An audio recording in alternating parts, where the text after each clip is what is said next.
नमस्कार. राज्यातील अत्यंत महत्त्वाची बातमी.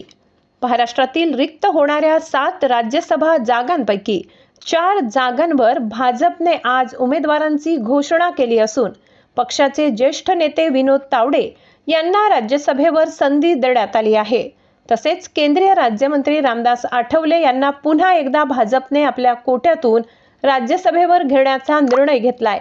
तसंच माया इवनाते आणि रामराव वडकुते या 2 नव्या चेहऱ्यांची उमेदवारी जाहीर करत भाजपने धक्कातंत्राचा अवलंब केल्याचं पाहायला मिळत आहे.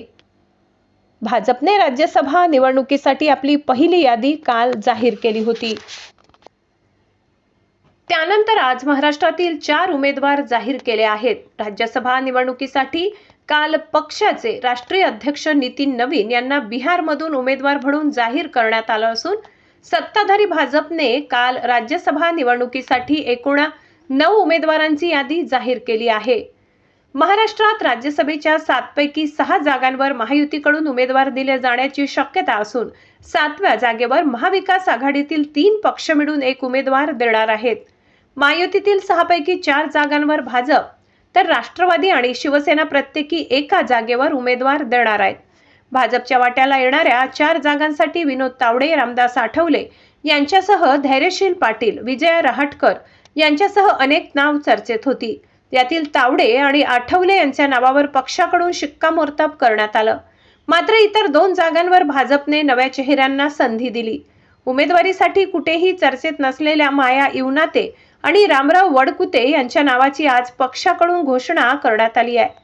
राज्यसभेच्या 7व्या जागेसाठी कोणत्याही एका पक्षाकडे संख्याबळ नसल्याने महाविकास आघाडीतील शिवसेना उद्धव बाळासाहेब ठाकरे, राष्ट्रवादी शरदचंद्र पवार आणि काँग्रेस अशा 3 पक्षांना एकत्र येऊन उमेदवार द्यावा लागणार आहे. मात्र 3 पैकी नक्की कोणत्या पक्षाने उमेदवार द्यायचा यावरून महाविकास आघाडीत जोरदार खल सुरू असून अद्याप कोणताही पक्ष माघार घ्यायला तयार नसल्याने तिढा वाढलाय. पवारांच्या राष्ट्रवादीच्या खासदार सुप्रिया सुळे आणि आमदार जयंत पाटील यांनी काल मातोश्री इथं जाऊन शिवसेना उद्धव बाळासाहेब ठाकरे पक्षाचे प्रमुख उद्धव ठाकरे यांची भेट घेतली. मात्र या भेटीनंतरही राज्यसभेच्या जागेवर तोडगा काढण्यात यश आलेलं नाही. त्यामुळे 7वा उमेदवार कोण असणार याबाबतचा सस्पेन्स अजूनही कायम आहे.